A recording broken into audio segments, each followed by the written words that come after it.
Bonjour à toutes et à tous. Donc on est réunis aujourd'hui dans le cadre du festival America et je m'appelle Sylvain Duez Alessandrini. Je remplace Francis Geffard qui a eu quelques soucis de santé et je vais essayer d'animer le débat avec les quatre panélistes qui sont ici. Le débat d'aujourd'hui il est d'importance.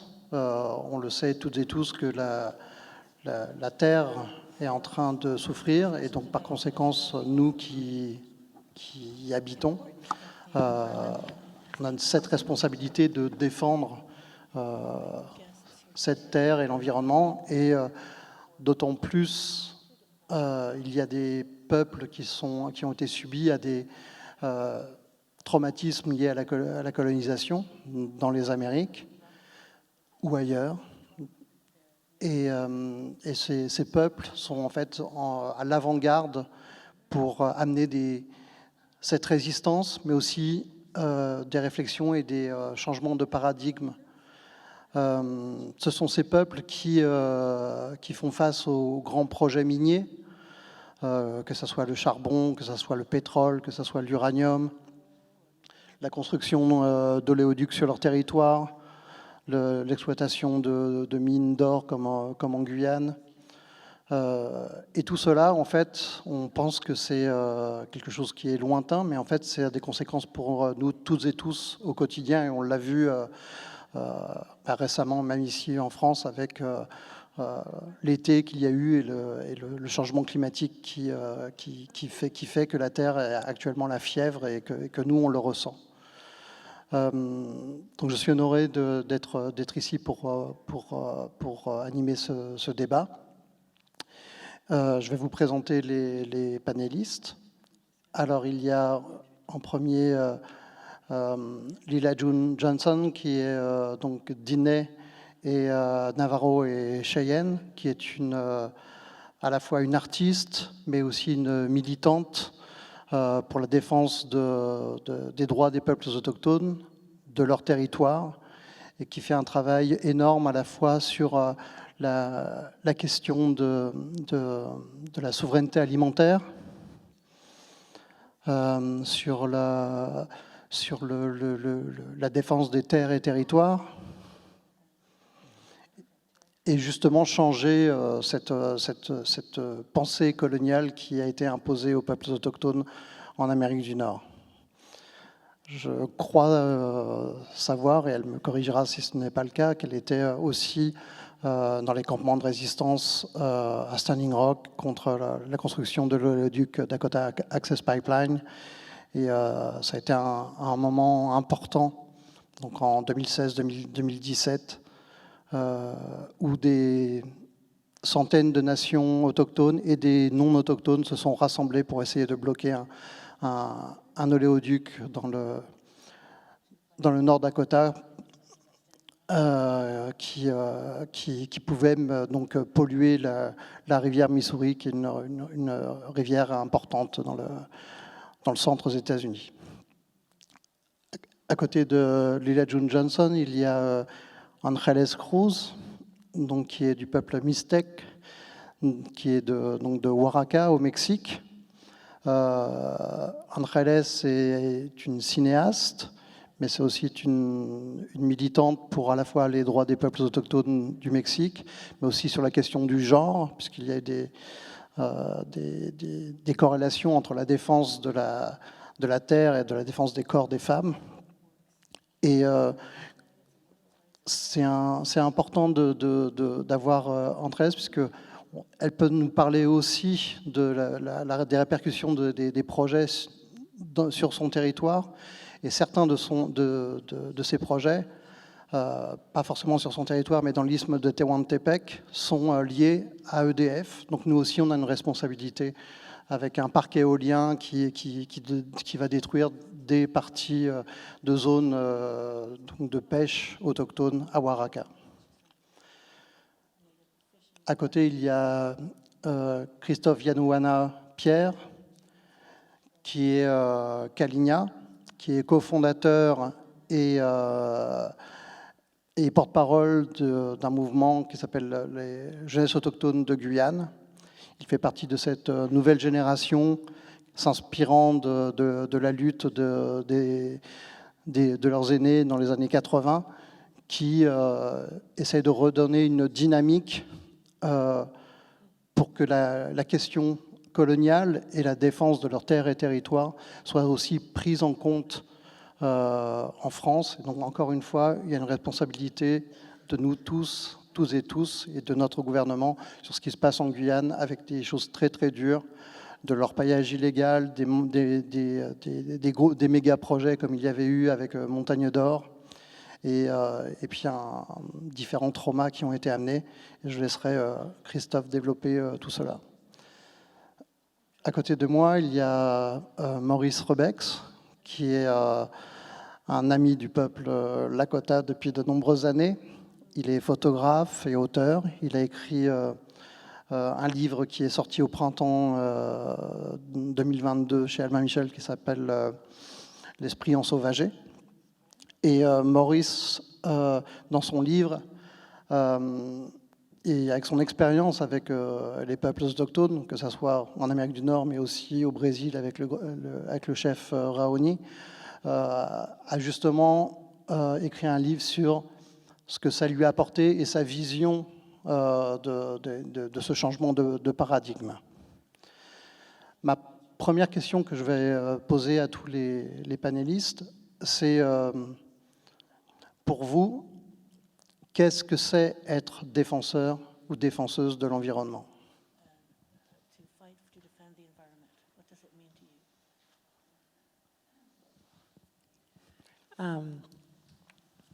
Bonjour, je suis très heureuse d'être ici.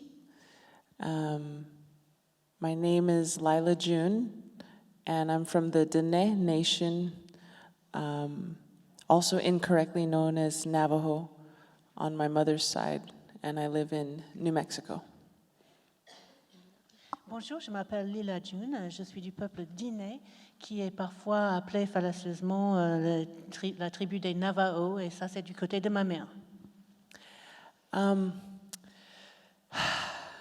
It really comes down to me about understanding our nature to defend nature, because when we understand our true nature, we understand we are nature.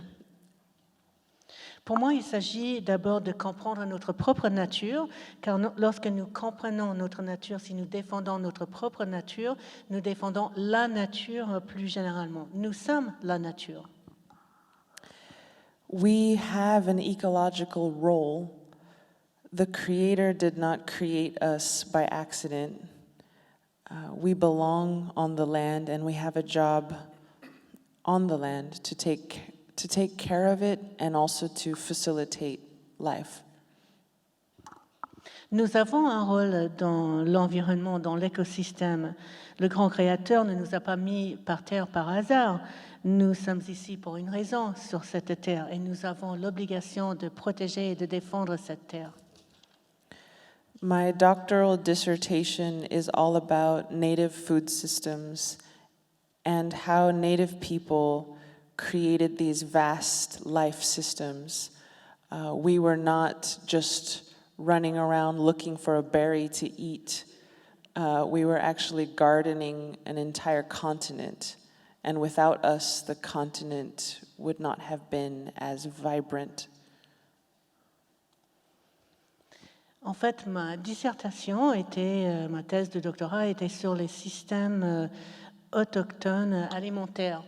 Et il faut savoir que nous avons les peuples originels du Nouveau Monde avaient des systèmes assez vastes alimentaires. Il ne faut pas penser qu'on s'amusait simplement à faire la cueillette des baies et des fruits. En fait, on était des véritables jardiniers du continent entier. Et sans notre travail, le continent ne serait pas ce qu'il est aujourd'hui. And it's not a new world. It's a very old world. So we belonged on the land, and Creator makes everything on purpose. Creator has a purpose for every tree, every stone, every deer, and every human. Donc je disais le nouveau monde, moi l'interprète, mais en fait ce n'est pas un nouveau monde, c'est un monde très ancien et nous avons notre place dans ce monde. Le Créateur a tout créé avec un but précis. Il a un but précis pour chaque arbre, pour chaque pierre, pour chaque animal et pour chaque être humain. And so when you understand that you have a job here, just like every other living being, then you understand that we must take care of her and live our true nature. Donc, quand vous comprenez que nous sommes ici avec une responsabilité, avec des tâches à faire, vous allez comprendre que nous faisons partie du vivant. Nous sommes le vivant et nous avons l'obligation de protéger et d'entretenir ce vivant. The mythology of human supremacy, this idea that humans are above other animals, is a mental illness, and it is not living inside of reality, that we are all equal, every single life, from the smallest bug to the largest whale. There's no hierarchy. Il y a une mythologie qui voudrait nous faire croire que l'être humain a une sorte de suprématie dans une hiérarchie supposée du vivant. Mais pour moi, cela n'est rien d'autre qu'une maladie mentale, car ce n'est pas la réalité des choses. La réalité des choses, c'est que dans le monde du vivant, dans ce qu'on appelle le vivant, nous sommes tous au même niveau. De l'insecte la plus petite jusqu'à la plus grosse baleine, nous faisons tous partie du vivant et nous sommes tous égaux. So part of defending the land is reminding other humans who have forgotten that they are the land, what reality is, and how every time they take from her, they take from their own nature. Donc pour moi, défendre la terre, cela implique aussi de rappeler aux autres êtres humains cette réalité-là et de leur rappeler que chaque fois qu'ils prennent quelque chose de la terre, ils prennent quelque chose de leur propre nature.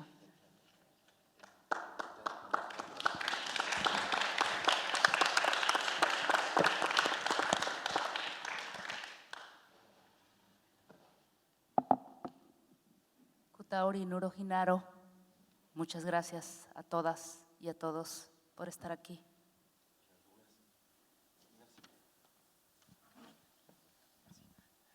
Merci beaucoup à tous et à toutes d'être ici.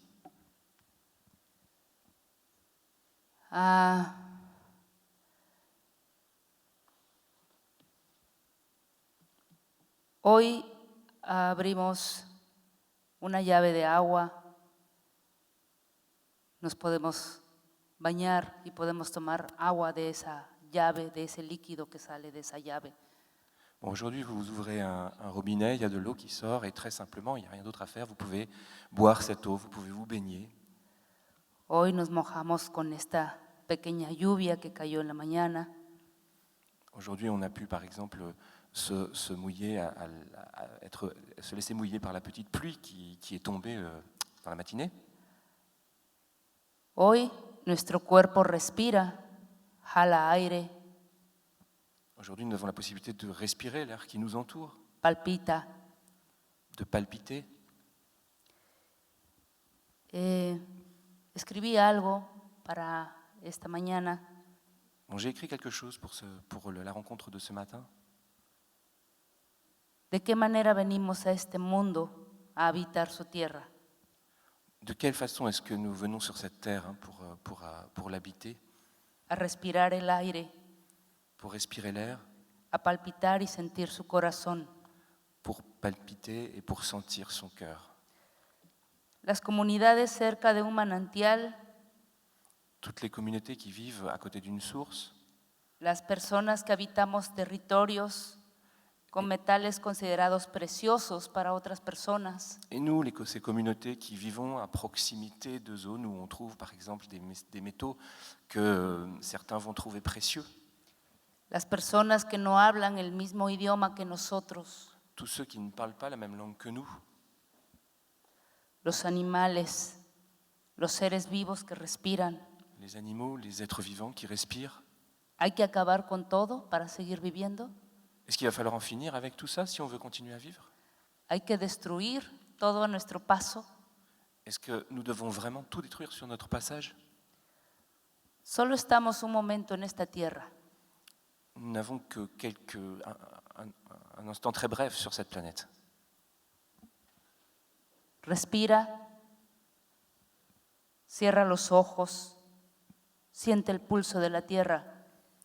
Respire, ferme les yeux, sens la pulsation de la terre. ¿Ya no se oye? Est-ce qu'on ne l'entend plus déjà? Motores surcando los espacios. Des moteurs qui prennent qui occupent tout l'espace. Si hoy morimos, tal vez no se pierde nada. À vrai dire, si on meurt aujourd'hui, peut-être qu'on n'aura rien perdu. Si hoy muere un árbol, si hoy muere un manantial, habrá tal vez un poco menos de oxígeno. Mais si un arbre meurt aujourd'hui, ou si une fontaine ou une source se tarit, alors il y aura peut-être un petit peu moins d'oxygène. Un río menos. Une rivière de moins. En nuestras tierras, en nuestros manantiales, en el aire que respiramos, Sur nos terres, près de nos sources, dans l'air que nous respirons, no debiera de haber ninguna empresa transnacional tras ello. il ne devrait y avoir aucun projet, aucun grand projet national qui essaye de les exploiter. Cada quien llena, hace lo que puede con su granito de arena. Chacun fait ce qu'il peut, chacun essaye d'apporter son grain de sel. Pero los grandes saqueadores de este mundo, de nuestras comunidades, son las grandes empresas transnacionales. Mais ceux qui profitent véritablement de tout ça, ceux qui sont les grands exploiteurs dans ce monde, ce sont les grandes entreprises. Y nosotros, con cada hecho, con cada compra que hacemos, con cada agua de botella, con cada ropa de plástico que compramos, estamos siendo cómplices de esas empresas. Et à chaque fois qu'on achète une bouteille d'eau en plastique, à chaque fois qu'on va acheter ces vêtements faits à base de plastique, eh bien nous participons, nous sommes en quelque sorte complices de cet état de fait. Bonafont, Coca-Cola, mineras canadienses, eólicas españolas que destruyen el territorio sonoro por una extracción y por un puñado de dinero. Et Bonafont, Coca-Cola, etc. sont autant de grandes entreprises qui ont détruit nos terres simplement pour pouvoir en tirer un profit économique.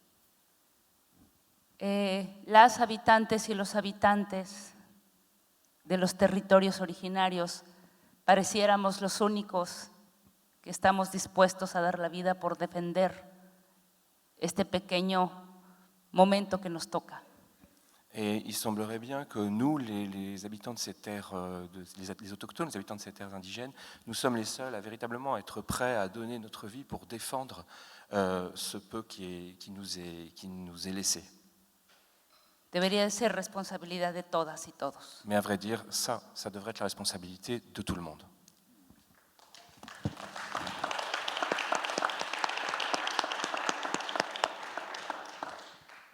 Cierra los ojos, respira, siente el latido de tu corazón.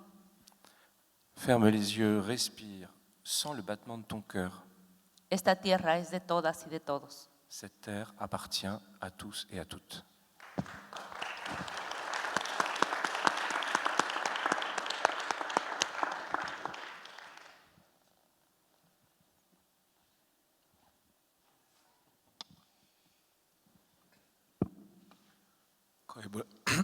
Koiboegase, du parle Bomadon. Bonjour à tous. Le fait de la colonisation est assez bizarre puisque Je suis un autochtone français. Je viens de Guyane, du coup territoire amazonien, français et européen, en Amérique du Sud, entre le Brésil et le Suriname. Pour répondre à ta question, je pense que pour nous, il est difficile de se prétendre défenseur de la nature, puisque ces concepts n'existent pas vraiment chez nous. La nature n'est pas quelque chose d'extérieur ou qui nous entoure, comme on le dit régulièrement, l'environnement, c'est-à-dire tout ce qui est extérieur à nous. Et chez nous, c'est plus, on fait partie d'un tout, on fait partie d'un équilibre qui doit être maintenu coûte que coûte. Et il est vrai que c'est compliqué. C'est compliqué, d'autant plus au quotidiennement, régulièrement, le système colonialiste français persiste, notamment en Guyane, à travers cette volonté permanente de vouloir exploiter les mines. Et à chaque fois, chaque génération a pu se lever, se battre et finalement, pour le moment, réfréner. Donc l'épisode la plus récente en Guyane, c'est l'épisode de la montagne d'or. Je pense que certains d'entre vous en ont entendu parler. Mais on a essayé, on a tout essayé pour stopper ce projet et finalement on a réussi. Mais on y est allé sans penser à défendre quelque chose d'énorme, à vouloir sauver le monde. On y est allé puisque on a juste pensé à nos enfants, puisqu'en Guyane, il n'existe pas de mégamine. Ça n'existe pas. À l'heure actuelle, la Guyane, c'est l'Amazonie la mieux préservée du monde, parce que les 9 autres pays exploitent abondamment. Donc 90% du territoire de la Guyane, c'est encore la forêt, qui aujourd'hui est saccagée par des orpailleurs illégaux, mais on n'a pas de grosses mines, on n'a pas jusqu'à présent d'industriels qui se sont installés, on n'a pas des gros cratères qui creusent partout. On s'y est toujours opposé, et vu qu'on est un tout petit pays méconnu, personne ne nous calcule vraiment, donc tant mieux. On a réussi à vivre tranquille quelques années. Mais voilà, pour revenir sur la montagne d'or, on ne s'est jamais prétendu défendre la nature parce qu'on est conscient d'en faire partie. Et quelque part, on y est juste allé, comme je vous le disais, en tant que jeune parent, en tant que jeune tout court, et en regardant comment ça se passe ailleurs, en Amérique du Sud notamment, comment l'exploitation s'organise autour de la déstructuration de communautés, autour de l'exploitation des humains et autour de la destruction du vivant. Nous, on s'est toujours dit qu'on ne voudrait jamais ça chez nous. Et on s'est battu corps et âme, cœurs et âme aussi. Et jusqu'à présent, pour le moment, on a réussi. Mais on sait que dans quelques années, ça va revenir. Et dans quelques années encore, ça va revenir. Et dans quelques années encore, ça va revenir.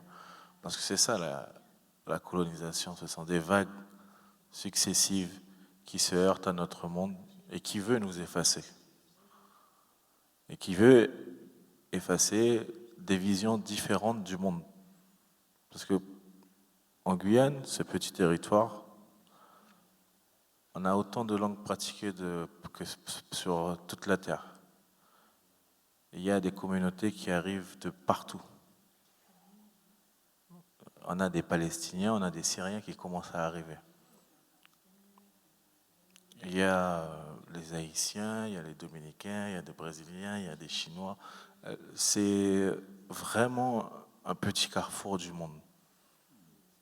Et c'est impressionnant pour moi, et je l'observe, à quel point ce croisement de population, ce croisement de chemins et de passés douloureux peut faire émerger une forme d'intelligence différente, nouvelle, et peut-être encore plus adaptée aux défis qui nous touchent en Guyane.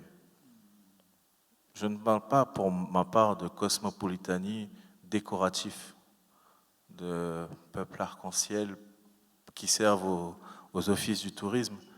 Je parle vraiment d'intelligence qui se retrouve. Et quand on échange, finalement, quand on échange avec le cœur notamment, finalement on a beaucoup de ressemblances. On n'est peut-être pas, ils sont peut-être pas la même histoire que nous, ils ne sont peut-être pas liés spirituellement à l'Amazonie comme on l'est, mais au fur et à mesure d'échanger, je trouve que quand on parle de cœur à cœur, ben on comprend le territoire sur lequel on est. Et on ne peut, je ne vais pas dire la protéger, mais empêcher de lui faire du mal, parce que sinon on se le fait à nous-mêmes. Et je pense que c'est la leçon la plus juste à apprendre au tout petit, au tout petit. Il faut arrêter justement ce concept où nous sommes extérieurs à la nature. Et c'est pour ça que pour répondre à ta question, Sylvain, pour moi, je ne défends pas la nature. Je me défends, j'essaye de protéger les enfants que je suis censé accompagner. J'essaye de pouvoir manger sans m'intoxiquer. Et du coup, ça m'oblige à faire attention à ce qui m'entoure. Et finalement, pour ma part, être dans un monde où les choses ne sont pas empoisonnées, ne sont pas faussées, ne sont pas polluées, c'est la première condition au bonheur. Et c'est tout ce que nous, on recherche. Juste à être bien. Et pour ça, il faut arrêter de tout foutre en l'air. Voilà.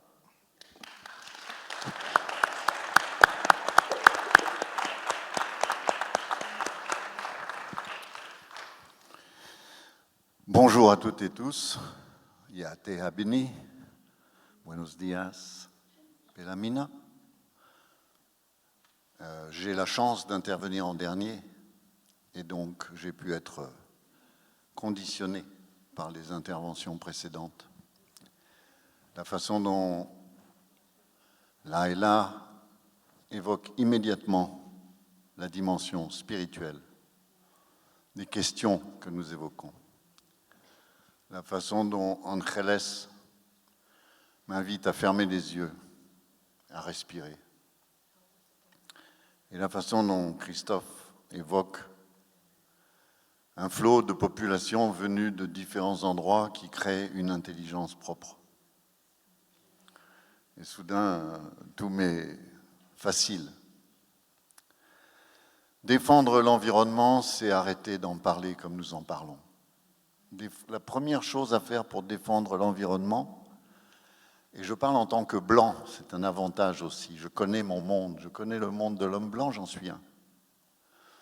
Le premier effort, c'est de décoloniser, non pas seulement les territoires que nous avons colonisés, mais décoloniser nos esprits.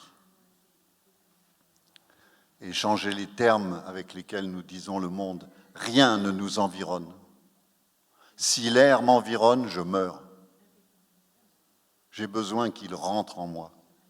C'est l'air qui rend mon sang rouge, qui fait la vie en moi. L'eau n'est pas une ressource. L'eau, c'est la source originelle de la vie. La terre n'est pas un bien à exploiter. Elle est ce qui procure tout dans nos vies. Tout vient d'elle. Tout dans cette pièce vient d'elle. Le métal de mon micro, les fibres de ma chemise, la puce en or au sein de mon téléphone, le sable qui a servi à faire les ampoules qui nous éclairent. Tout dans nos vies vient d'elle. Et donc, soudain, tout est simple. Bien sûr, défendre l'environnement dans l'urgence, dans la priorité de l'agression face à Peabody Mining Corporation à Big Mountain, Arizona, face à ceux qui agressent l'eau des autochtones de Mexico, face à ceux qui veulent empoisonner au mercure les enfants du peuple de Christophe, il faut se dresser tout de suite. Mais la réalité, c'est qu'il va nous falloir, sur le long terme, rompre avec qui nous fume, plus exactement, excusez-moi, rompre avec ceux que nous sommes devenus pour redevenir qui nous fume. Car tous les peuples indigènes du monde nous disent une chose, à nous, les civilisés. Sans eux, pas nous. Ils sont ceux qui nous ont permis d'arriver où nous sommes. Ils sont les experts d'une science indispensable. Comme vous le savez, dans les chaînes info, dès qu'il y a un problème, on appelle les experts. S'il y a un conflit au cœur de l'Europe, on voit des généraux à la retraite venir nous expliquer. S'il y a une crise économique, on voit des économistes venir nous expliquer, des experts. Et nous avons ici des experts. En quelle matière? La matière essentielle. Les personnes qui sont ici, les porte-paroles des peuples indigènes, des peuples autochtones, des peuples racines du monde, sont les experts de la survie. Comment survivre quand notre civilisation est en train de trembler sur ses bases, quand nous réalisons qu'un jour nous tournerons le robinet dont parlait Angeles et rien ne coulera entre 4 et 6. La question qui se pose, c'est comment survivre? Demandons aux experts. Ce que j'ai appris d'eux, pour conclure, c'est que, certes, les puissances des multinationales exercent un pouvoir incroyable sur le vivant et sur la destruction. Mais en réalité, ce n'est pas tant le pouvoir de l'argent qui permet tout cela, c'est que rien ne s'y oppose. Il y a une formule qui dit « In the absence of the sacred, everything is for sale ». En l'absence du sacré, tout est à vendre. Et c'est la question essentielle qui se pose à nous, la civilisation occidentale. Que considérons-nous comme sacré? Accepterions-nous de détruire un pilier de la cathédrale Notre-Dame au prétexte que sous ce pilier pourrait jaillir du pétrole? Et si nous ne l'accepterions pas, pourquoi acceptons-nous que la cathédrale rivière du peuple Kalinia soit empoisonnée?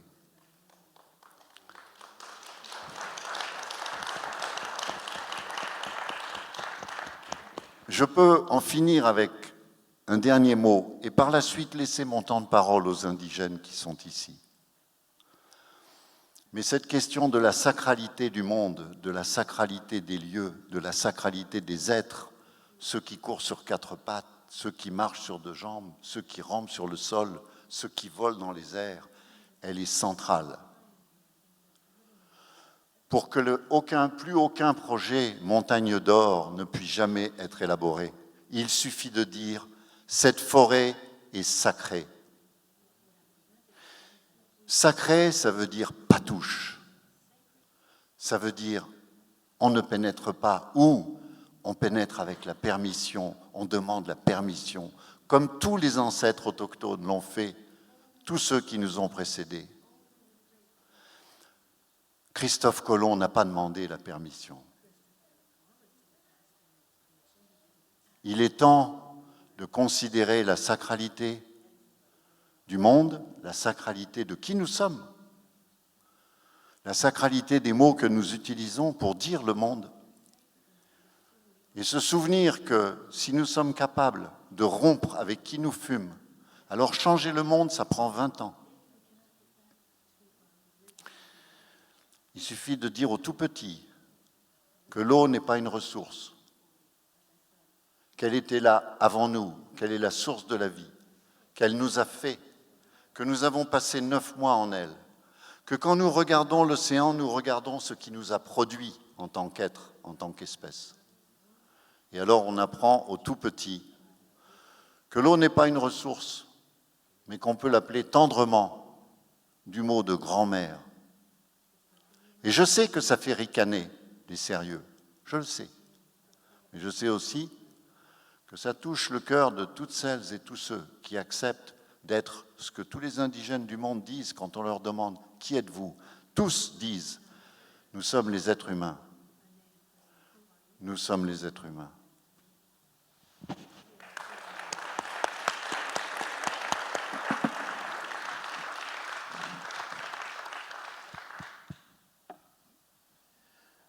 Merci d'avoir répondu à cette question. Et pour continuer un peu cette réflexion, Maurice a mentionné le terme de « il faut décoloniser les esprits ». Et juste quelque chose qui me vient en moi,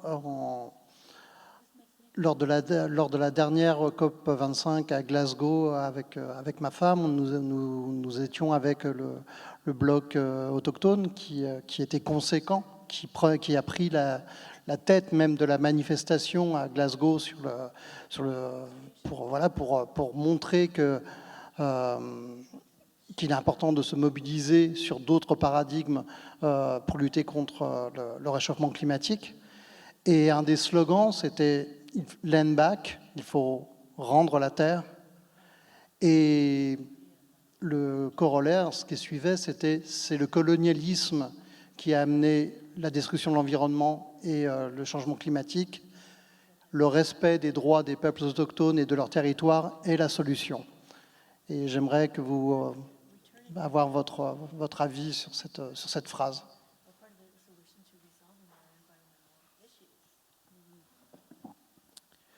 Wow, that's a big question. Colonization by definition, or settler colonialism by definition is, part of it is land seizure. And when you seize land, you are evicting the very people who have the most advanced science about that land. C'est une très grande question. Et lorsqu'on parle de la colonisation ou des colons, en fait, par définition, cela implique le fait de saisir, de voler des terres. Or, quand vous prenez les terres à quelqu'un, ça veut dire que vous évincez ceux qui habitent cette terre. Et ceux qui habitent cette terre sont ceux qui ont le plus de connaissances sur cette terre. So ideally, if you return decision-making to those experts of that land, things would be much better because not only do they have the value system to honor that land, they also have this ancient science of how to facilitate life on that land. Donc, oui, dans un monde idéal, rendre la terre et rendre la capacité de prendre des décisions à ces experts, comme vous l'avez dit, serait vraiment la meilleure chose à faire, car ce sont ces experts qui ont des valeurs qui leur permettent d'honorer cette terre et qui en plus ont des savoirs anciens qui leur permettent de savoir comment ils peuvent nourrir tout le vivant qui se trouve sur ces terres. Unfortunately, the sciences of a lot of these nations who were evicted were also prohibited for about anywhere from 100 to 500 years. So it's kind of sad because many of us, not all of us, if you were to return us to our land, our sciences have been destroyed by boarding schools, language loss, and the belittling of our culture, which only my parents' generation started to reject.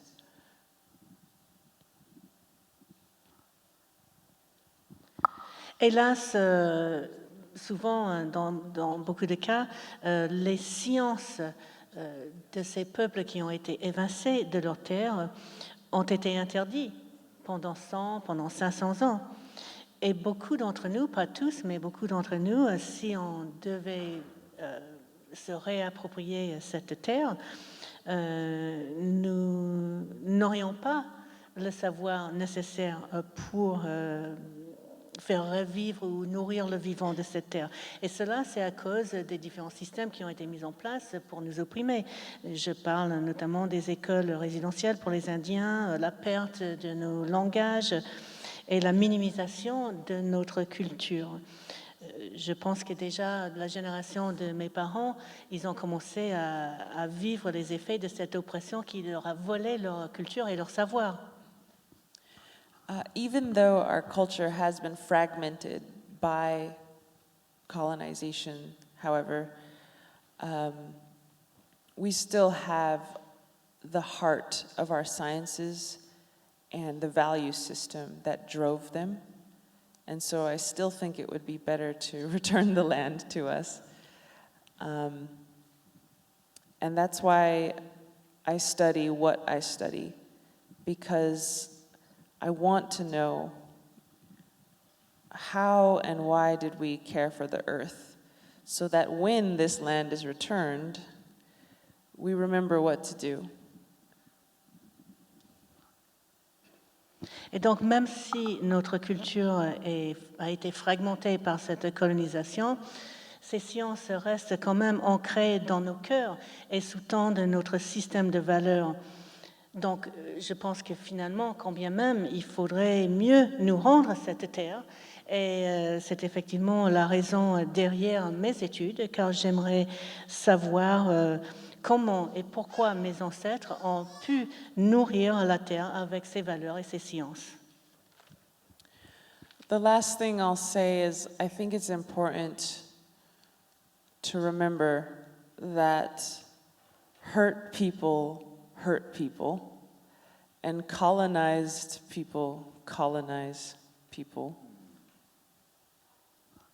Et enfin, je pense qu'il est important de se rappeler que les gens qui ont été blessés vont souvent blesser les autres à leur tour. Et les peuples qui ont été colonisés vont souvent devenir des colonisateurs.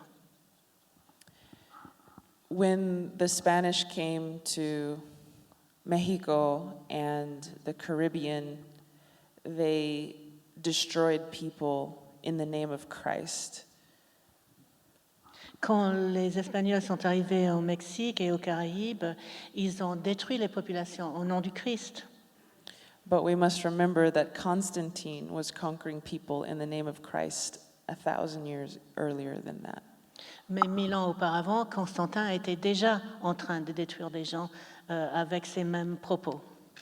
In signo vinci, in this sign you will conquer, is what Constantine saw in the sky. Disait avoir vu dans le ciel une croix qui lui disait par cette croix tu vaincras. He conquered this land with that ideology. Et il a conquis cette terre avec cette idéologie. So colonization as a as a practice was refined here for thousands of years before it was exported to our people's land. Donc la colonisation en tant que pratique a été vraiment affinée ici en Europe depuis des milliers d'années avant d'être exportée à nos terres. So just as important as it is to return lands to my people, it is equally important to take back your indigenous mind from the Romans. Donc, s'il est important, bien sûr, que notre peuple reprend ses terres, il est aussi important pour vous que vous repreniez vos esprits, que vous libérez vos esprits de ces conquérants romains. And to take back our spirit from science, because Francis Bacon and Descartes, they were trying to protect us from the church, but in the process they threw away this notion of the sacred as well, accidentally. So we must reclaim the notion of the sacred from science. Et en même temps, quand on parle de libérer nos esprits de cette colonisation, j'entends par là libérer nos esprits aussi d'une certaine forme de science. Je pense que Francis Bacon et René Descartes ont écrit pour nous permettre de nous libérer de l'Église, mais dans leurs travaux, en même temps, ils ont écarté cette notion du sacré. Or, il faut que l'on se réapproprie cette notion du sacré.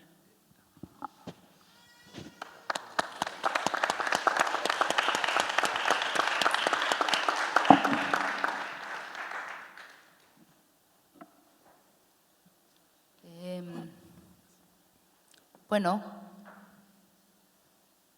cuando hablamos de colonialismo, siempre lo pensamos afuera de nosotros. Donc, quand on parle de colonialisme, on a toujours l'impression que c'est quelque chose qui nous est extérieur. Pueden voltear al lado, ver a la persona que tienen al lado. Je peux tourner la tête vers la personne qui est à côté de moi, Ahí van a reconocer qué tan colonialistas somos. et voilà, c'est comme ça que je vais reconnaître à quel point nous sommes effectivement ou non colonialistes. ¿Te sientes superior? Est-ce que tu te sens supérieur à moi? ¿Tienes más derecho? Est-ce que tu as plus de droits que moi? Esa persona se ha despojado de su territorio sonoro, de su lengua, Cette personne s'est dépouillée de son territoire sonore, de sa propre langue. esa persona se ha despojado de su territorio cuerpo, le han impuesto una vestidura distinta. Cette personne s'est dépouillée de son territoire corps, c'est-à-dire qu'on lui a imposé une certaine façon de s'habiller. ¿Quiénes somos en este mundo? Alors qu'est-ce que nous sommes dans ce monde?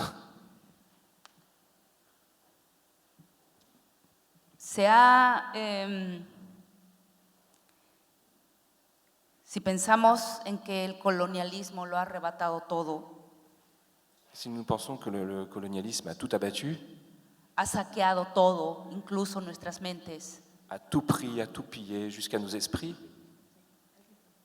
nuestro territorio cuerpo, notre territoire corps, nuestro territorio sonoro, notre territoire sonore, Añurika, Añunka, corazón de esta tierra, cœur de cette terre, nuestro territorio geográfico. notre territoire géographique. Reconoces a la persona que está al lado tuyo con toda su capacidad, con toda su mente, con todo su cuerpo. Il faut reconnaître, tu reconnais la personne qui est à côté de toi avec toutes ses capacités, avec tout son corps, avec tout ce qu'elle est réellement. Respetas lo que es y la parte de ti que esa persona también tiene. Et il faut reconnaître ce qu'elle est et la partie de toi qu'a cette personne également. A estas alturas nos pondríamos a llorar. Arrivé à ce point, on en viendrait à pleurer. Pareciera que nos han despojado de todo. On a bien l'impression que finalement on s'est laissé dépouiller de tout. En afán de una riqueza pasajera, Tout ça, pourquoi? Pour une richesse passagère. de una unificación, Tout ça pour une unification. quieren desaparecernos por la diversidad. On veut nous faire disparaître, nous dissoudre dans la diversité. Cada persona, cada animal, cada planta es única. Chaque personne, chaque animal, chaque plante est absolument unique.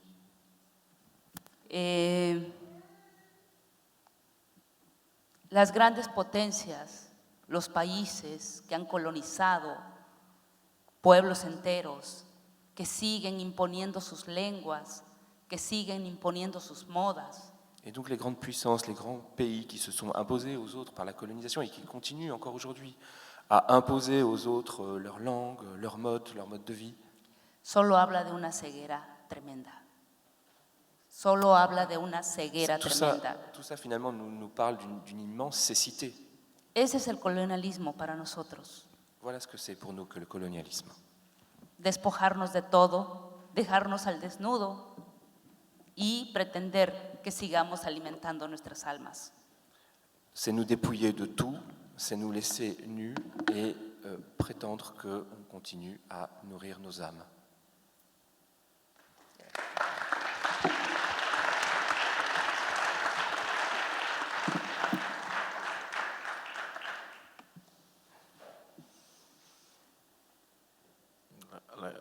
La question que sur le changement climatique et sur les territoires autochtones est une question qui est très vaste parce qu'il faut prendre en compte deux éléments. C'est que il y a eu la colonisation, il y a eu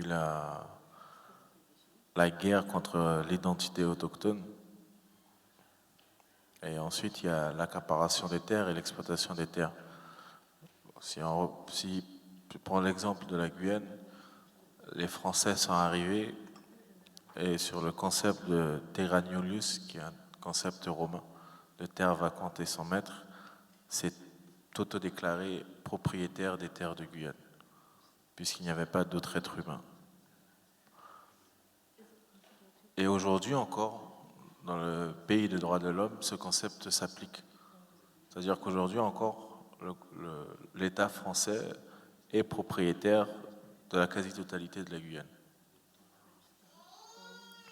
Et pour ma part, récupérer nos terres, ce n'est pas nécessairement en devenir propriétaire, puisqu'on n'a pas cette notion-là. On veut être libre sur ces terres, mais on ne veut pas la posséder. Mais pour autant, on a besoin de ces terres pour retrouver la mémoire. Et quand je parle de retrouver la mémoire, c'est une forme de décolonisation de l'esprit. Parce que les églises sont passées par là. On garde au fond de nous le lien avec ceux qui nous entourent, et aussi bien avec le visible que l'invisible. Mais elle est fracturée. 500 ans de colonisation ont quand même fait des dégâts. Donc, est-ce qu'aujourd'hui nous sommes prêts à assumer cette lourde responsabilité? Je ne pense pas, pas seul, et à condition de retrouver nos terres qui nous permettront de retrouver nos mémoires. Chez nous, les Kaliniens, on dit que nous sommes le peuple de l'obscurité. C'est sûrement pour ça que les églises nous ont fait la chasse, mais c'est une autre histoire. Puisque chez nous, c'est dans la nuit qu'on apprend. C'est dans l'obscurité qu'on écoute. Et l'invisible nous enseigne les chants dans l'obscurité. La langue kalinia est née dans la nuit. Et il n'y a qu'à ce moment-là où on est nu face à tout ce qui nous entoure, qu'on peut retrouver la mémoire. Et du coup, aujourd'hui, les aînés disent que pour que les jeunes puissent retrouver la pensée kalinia, parce qu'on peut l'être physiquement, on peut l'être génétiquement, mais la pensée kalinia même, il faut réapprendre les chants. Il faut réapprendre les chants qu'on appelle alémi chez nous, et qui sont le socle de la mémoire, qui sont à la fois une unité de mesure du temps, parce qu'alémi, ça veut également dire une semaine, et ce sont des chants qui communiquent avec les esprits. Et qu'il n'y a que comme ça qu'on retrouvera nos savoirs, qui en partie ont disparu à cause des églises. Donc aujourd'hui, je pense qu'il y a un combat que l'on est en train de perdre, c'est bien celui-là. Parce que de plus en plus de personnes dans nos communautés adhèrent au mouvement évangéliste. Et on a presque plus de prières, de personnes qui sont formées à garder ce lien permanent avec l'invisible. Et ensuite, on a la perte de nos langues. Parce que la langue est très importante, et même pour communiquer avec l'autre. Dans le sens où c'est en expliquant les termes par lesquels on définit notre monde, des fois en français, qu'on arrive à expliquer comment on voit les choses. Quand on parle de souveraineté et non de propriété, quand on dit que les crabes, chez nous, ont un territoire, c'est clair que les personnes rigolent un peu de nos têtes. Mais pour nous, c'est comme ça. Parce que les crabes ont leur territoire, certains arbres ont leur territoire, il y a des forêts qui n'appartiennent pas aux hommes, qui sont pour les esprits. Les fleuves ont des personnalités, ont des noms, ont des périodes où elles sont plus en colère, ont des périodes où elles sont tristes. On a des chemins, les esprits prennent des chemins, ils ont leur circuit. Donc tout ça, ils ont leur forme, on sait à quoi ils ressemblent, on sait comment les appeler. Mais tout ça, aujourd'hui, c'est craint. C'est craint. Et pour moi, il n'y a que comme ça qu'on pourra véritablement changer les choses. Parce qu'aujourd'hui, si je reprends l'exemple d'un petit village qui se trouve près de chez moi, ce qui s'appelle Yalimapo, qui est le lieu historique de la rencontre entre les Blancs et les Kali'na, puisque c'est là que se sont passées les premières guerres. Demain, avec le changement climatique, ce village-là, il va disparaître. Parce que l'eau monte, l'eau a déjà gagné plus de 2 kilomètres. Et là, normalement, en 2030, tout le village est englouti par les eaux. Et donc, il est important pour nous, plus qu'avant encore, puisque pour nous, quand on parlait de changement climatique, comme je vous l'ai dit tout à l'heure, en Guyane, on est à la marge du monde. On est souvent oublié et on n'est pas dans les grandes discussions internationales. Pour nous, le changement climatique, ça paraissait lointain, mais aujourd'hui, on y est confronté, en fait. On l'a même pas abordé comme sujet dans nos communautés qu'elle nous touche déjà. Et tout ça, c'est une question d'équilibre et c'est pour moi le plus grand défi de l'humanité à l'heure actuelle, c'est de tenter de freiner ces déséquilibres. Pour nous, c'est comme ça qu'on le voit. Parce que, encore une fois, ce n'est pas ceux qui l'ont causé qui vont le payer. Et il y a cette injustice dans cette situation-là. Et je trouve que, du coup, la question des terres autochtones est encore plus importante. Parce que nous devons nous-mêmes faire le travail de retrouver la mémoire pour fonctionner correctement avec ce qui nous entoure. Et c'est un test pour nous en Guyane, en tout cas, de se dire, si on y arrive, c'est peut-être la meilleure chose à faire ensuite pour tous les autres. Mais par contre, aujourd'hui, on n'est pas prêt, on a trop perdu, il nous manque plein d'éléments, il y a des connaissances qu'on n'a plus.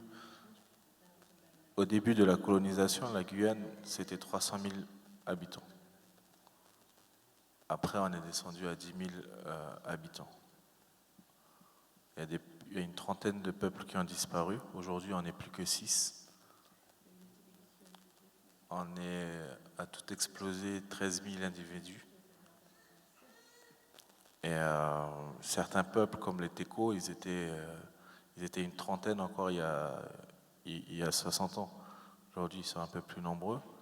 Mais on doit faire ce travail de solidification déjà de nos peuples, mais ça passe obligatoirement par récupérer les terres, les protéger, les solidifier, puisque, et ce qu'on leur dit régulièrement, c'est que nous sommes sur ces terres depuis plus de 6000 ans.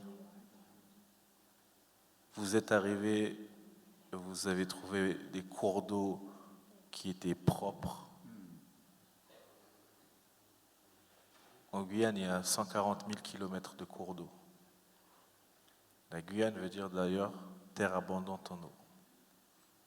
Et aujourd'hui, il reste un fleuve qui n'est pas pollué. Et vous avez réussi à faire ça en moins de 50 ans, 100 ans. Du coup, on leur dit souvent, ce n'est pas à vous de nous apprendre comment on doit vivre sur nos territoires.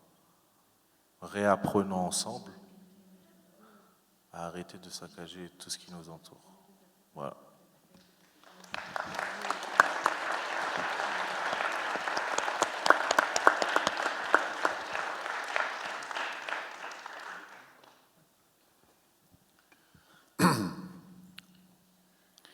Comprenez, on comprend les situations, l'inextricable situation, la perversité du colonisateur. Il faut maintenant à Christophe et aux membres de son peuple aller réclamer, eux qui n'ont jamais considéré comme la rivière comme étant à moi. C'est à moi. C'est mon bien. Il leur faut maintenant aller réclamer comme leur bien la terre de leurs ancêtres auprès de ceux qui leur ont volé, au principe que pour eux, on peut tracer des traits sur une carte et dire « ça c'est à moi ». Et dans un sens, il y a presque un danger pour eux.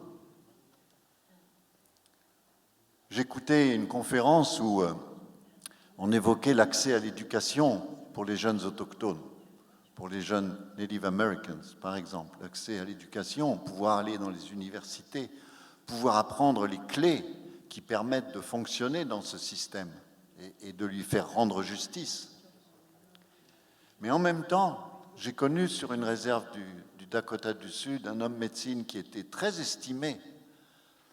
Et une des raisons pour lesquelles il était très estimé, c'est qu'il n'avait jamais été à l'école des Blancs et que tous ceux de sa réserve savaient que son esprit était pur de toute la propagande, de tout le mode de pensée, mais aussi qu'il n'était jamais rentré dans l'école carrée pour monter les marches carrées qui menaient aux classes carrées dans lesquelles on s'asseyait à des tables carrées pour ouvrir des livres carrés. Voyez le regard, des choses que nous ne voyons pas. Ce que les membres des nations autochtones nous aident à faire, c'est à voir le monde que nous ne voyons plus. Ça fait des années, des siècles qu'ils nous disent que les arbres sont nos frères et nos sœurs. Mais nous, c'est seulement depuis 20-25 ans que nous savons que quand nous rentrons une forêt, la forêt reçoit l'information de notre présence par l'activité électromagnétique de notre cerveau auquel les végétaux sont sensibles. En d'autres termes, notre science occidentale est à un stade de son histoire où elle corrobore de plus en plus la science ancienne fondamentale de ceux d'avant. Je crois qu'en tant que Français, nous ne pouvons pas quitter cette pièce sans nous souvenir de ce que mon ancien ici, à la fois mon neveu, mais mon ancien, a partagé avec nous. Parce qu'après tout, nous parlons de la France. Et moi, en tant que Français, je vais vous faire une révélation, j'aime mon pays. Je suis un patriote, j'aime la France. Mais je la veux comme elle doit être. Et non pas comme elle s'abandonne à être sous la pression de ceux qui parlent en son nom de façon illégitime.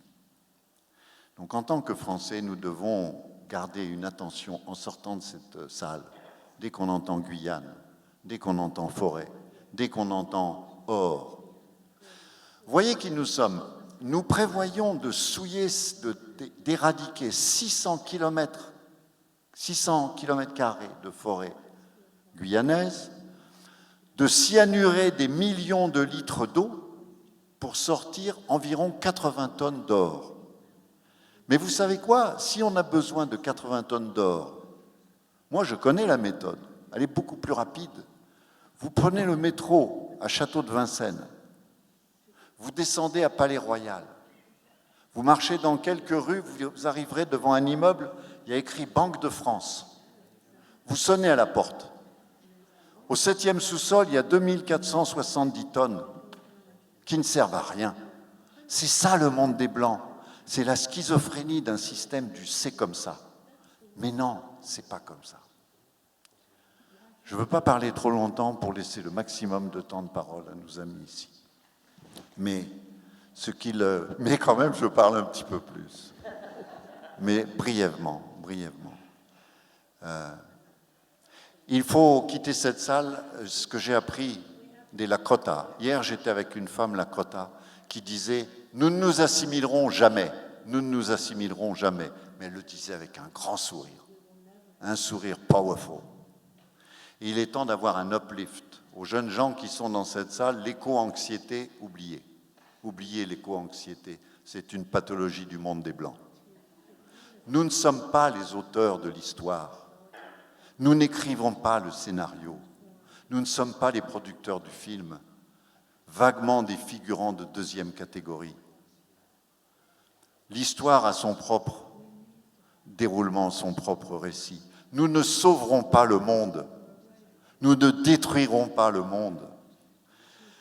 Chez les Lakota, quand vous parlez de détruire la planète, quand vous vous éloignez, les anciens, ils se regardent entre eux, ils se le disent entre eux. Il n'y a que l'homme blanc pour se la péter à ce point-là. Détruire la planète, pour qui il se prend? Détruire la possibilité pour nous de prolonger notre vie sur Terre, oui. Mais il faut remettre les choses à l'échelle. Donc, inspirons-nous individuellement de la médecine de ces savoirs anciens. Lisons les livres. Lisez la poésie des dîners, Walking in Beauty, marcher dans la beauté. Et en même temps, restons fermement attachés à savoir ce qui se passe. Parfois, manifestons dans les rues, défendons les causes, mais en gardant à l'esprit que l'esprit de véhémence, de domination, de soumission, de réponse à l'agression par l'agression, ça n'est pas le c'est comme ça de l'histoire humaine. C'est juste une version choisie par certains. C'est comme ça qu'ils aiment, mais nous pouvons aimer autrement.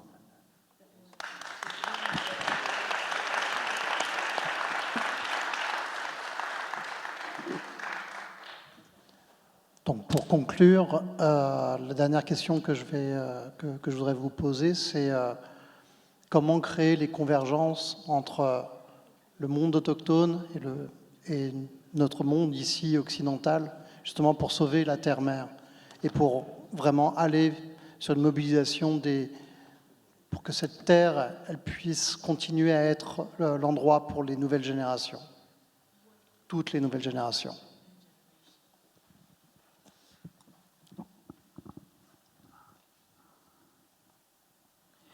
Well, I think,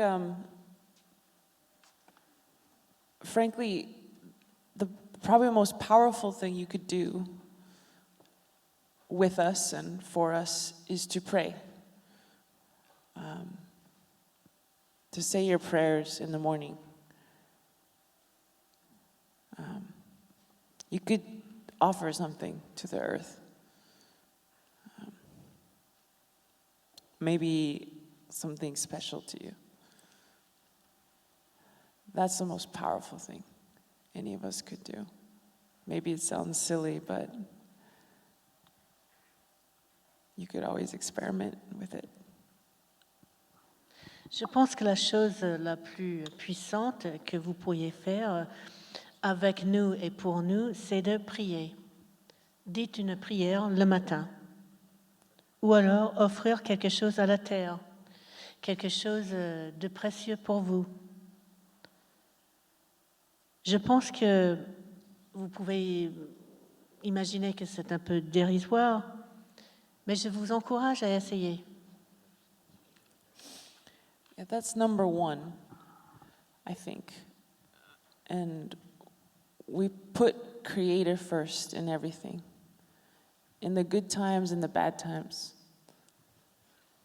That's what I was taught, to put the Creator first. And to us, the Creator is love, to put love first.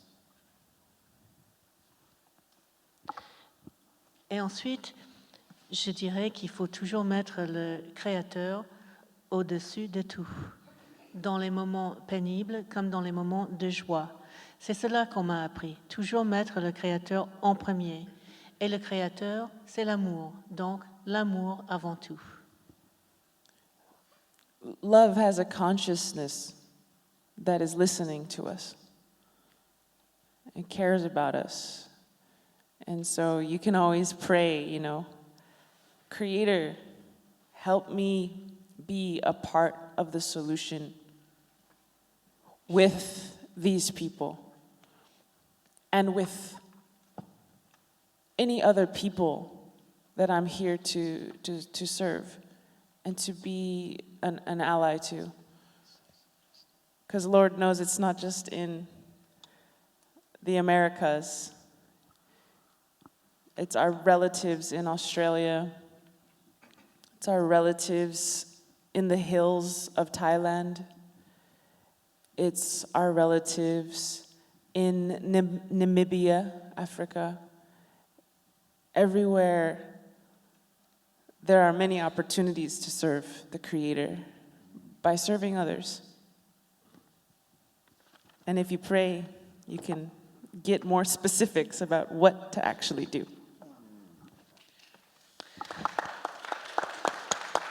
Donc l'amour, je disais, l'amour a une conscience, l'amour nous écoute, l'amour existe autour de nous et s'occupe de nous.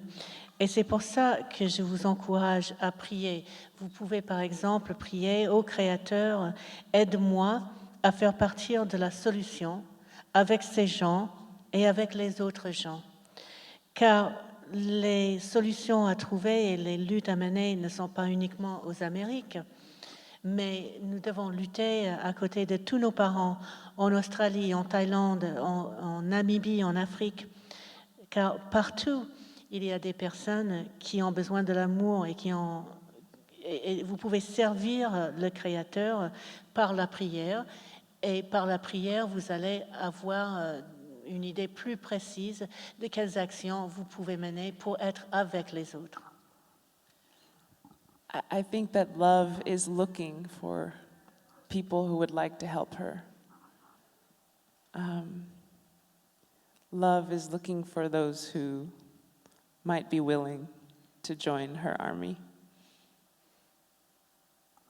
Je pense que l'amour cherche les personnes qui vont aider l'amour.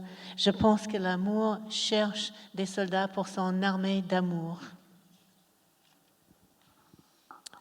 Whether it's spending time with a child or going to the French government to stop a mine, we can all become instruments of love.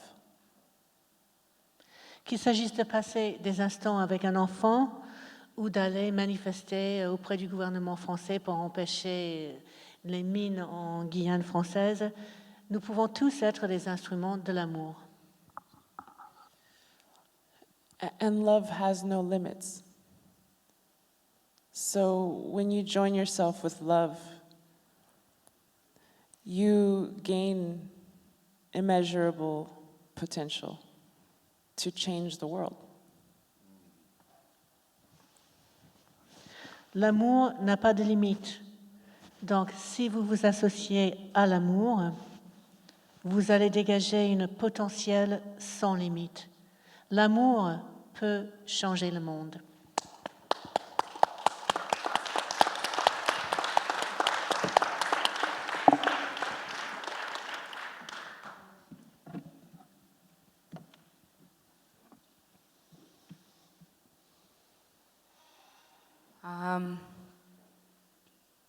¿Cómo sentarnos a dialogar? Alors comment est-ce qu'on fait pour s'asseoir et puis discuter? La colonización ha venido acompañada de masacres y baños de sangre. La colonisation est arrivée avec son lot de massacres, de bains de sang. Han tratado de borrar nuestro color de piel, On a essayé d'effacer la couleur de notre peau, nuestra lengua, on a essayé de détruire nos langues, han despojado nuestros territorios, on nous a dépouillés de nos terres, han ido a robar nuestra agua, on a volé notre eau, han destruido nuestros manantiales y han saqueado la tierra.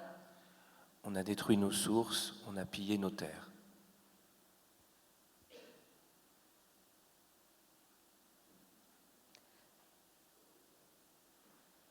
Pero no te enojes, dicen. Mais on nous dit, il ne faut pas se fâcher, Hay que estar tranquilo, tranquila. il faut discuter tranquillement. Abrirás el grifo del agua, gozarás de un baño caliente, Tu vas ouvrir le robinet et tu vas voir, tu vas pouvoir prendre un bain chaud, caminarás por calles adoquinadas. tu vas pouvoir marcher sur des trottoirs pavés. Alguien más se encargará de los manantiales. Et pour ce qui est des sources, ne t'en fais pas, on s'en charge. Alguien más se encargará de cuidar la tierra. Et quant à s'occuper de la terre, quelqu'un d'autre va le faire, ne t'en fais pas. Mientras hay que orillar a esa gente hasta donde aguante. Et il faut supporter ça, enfin, il faut boire ça jusqu'à la lie. Son fuertes, van a resistir. Vous en faites pas, vous êtes forts, vous allez pouvoir supporter tout ça. Han pasado siglos y no han podido acabar con ellos. Mais ça fait des siècles et on n'en a toujours pas terminé. Aquí estamos para la conversación. Et nous voilà à converser. Gracias. Merci.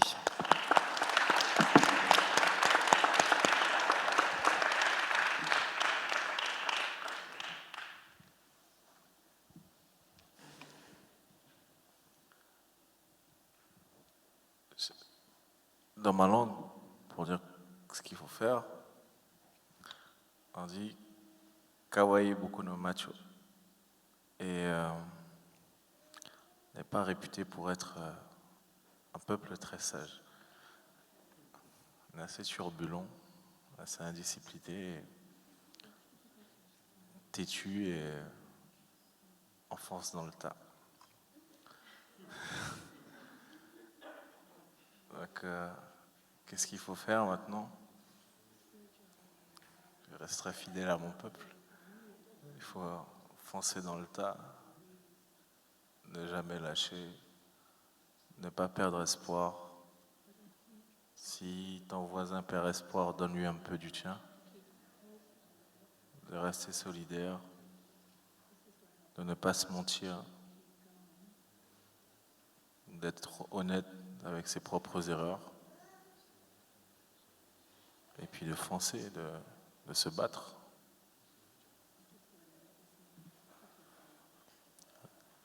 Soit un descend de peuples guerriers, et c'est quelque chose qu'on a toujours fait et qu'on continuera à faire. Ça ne veut pas dire qu'on est violent. On se défend. Mais il est hors de question de se laisser faire, de se laisser effacer. Ce qui est à l'ordre du jour, c'est la résistance. Moi, j'estime que je ne suis pas une victime de la colonisation. Je suis un survivant. Et mon peuple fait partie de l'un des peuples qui a survécu. Parce qu'on s'est acharné et qu'on continuera à le faire. Tout à l'heure, je vous ai parlé du peuple Téko chez nous. où il n'y avait plus qu'une trentaine, quarantaine d'individus il n'y a pas si longtemps. Et tous les anthropologues de l'époque s'affolaient pour dire au gouvernement, aux autorités, qu'il faut faire une réglementation spéciale pour protéger ce peuple. Mais eux, ils se marraient. Ils disaient, mais nous, on va disparaître après les Blancs. Ça ne sert à rien, vos réglementations. Et tout le monde avait parié sur leur disparition et ils sont toujours là. Et pour moi, c'est une leçon. Il faut survivre. Comme je dis, nous, on raisonne à chaque fois en termes de vagues. Il y a des vagues qui nous agressent, quelle que soit la forme, etc. Mais l'objectif, c'est de survivre. C'est d'avancer, de ne jamais perdre espoir, de continuer à chanter, de continuer à danser. Parce qu'on aime ces moments-là et parce qu'on vit pour ces moments-là. Si on a autant appris à vivre avec ceux qui nous entourent, c'est pour passer très peu de temps à travailler et passer plus de temps à rigoler. Et pour nous, ça continue à être notre objectif. Comme je vous l'ai dit, on n'est pas un peuple très discipliné, on n'est pas un peuple on est un peu turbulent. Et on continuera à l'être, parce que c'est comme ça qu'on est, c'est comme ça qu'on se sent bien. Mais on le dit souvent, et les anciens le disaient déjà, quand le monde occidental est arrivé sur nos terres, il n'y a personne qui aurait parié que 500 ans après, on serait toujours là. Et des fois, je dis aux plus jeunes, plus petits, eh, les gars, nous sommes le rêve le plus fou de nos ancêtres, en fait. Et donc, ce rêve-là, il ne faut pas lâcher. Et on continue, quoi. Voilà.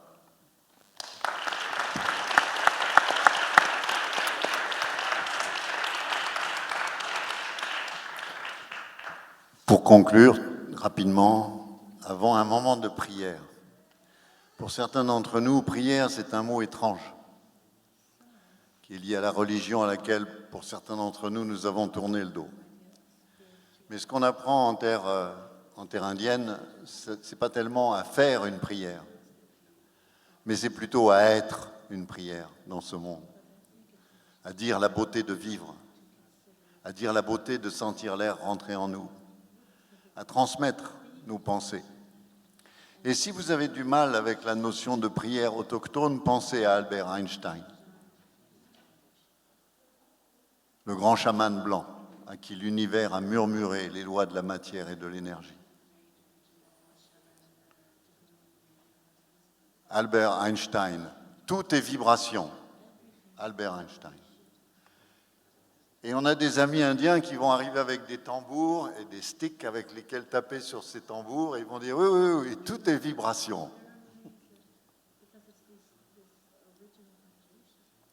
La bonne vibration, c'est d'entendre Christophe dire avec le sourire « Qui aurait parié ?» Les autochtones d'Amérique du Nord, d'Amérique du Sud, le monde des Blancs les appelait « the vanishing race », la race qui s'éteint. Now, today, who's the vanishing race? Qui est la race qui s'éteint aujourd'hui? En tant qu'ancien moi-même et vieux monsieur, je veux que cette rencontre se termine avec un sourire. Et mieux encore avec la puissance du chant de nos amis qui vont nous rejoindre. Et peut-être vous inviter à faire un petit chantier de travaux pratiques. Le chant qu'ils vont chanter, on peut l'écouter assis. Et c'est une bonne médecine. Mais on peut aussi l'écouter debout. Et c'est encore une meilleure médecine.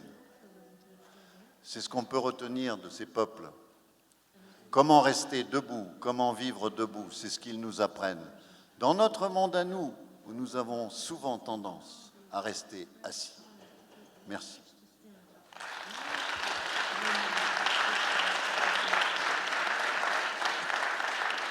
Donc, un grand merci à vous, un grand merci aux panélistes. Merci pour vos mots, merci pour vos pistes, pour vos réflexions.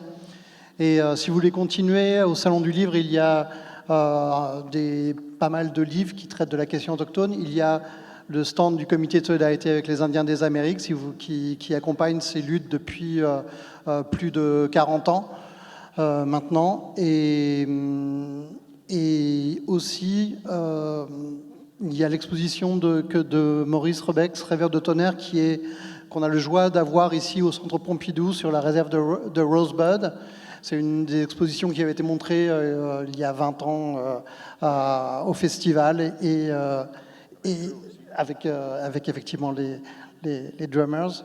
Et Maurice ferait la dédicace de son livre demain à 16h30 à côté de l'exposition et juste avant le panel sur les droits des femmes autochtones autour du film Warrior Woman avec Madonna Thunderhawk et avec un débat exceptionnel avec différentes représentantes autochtones.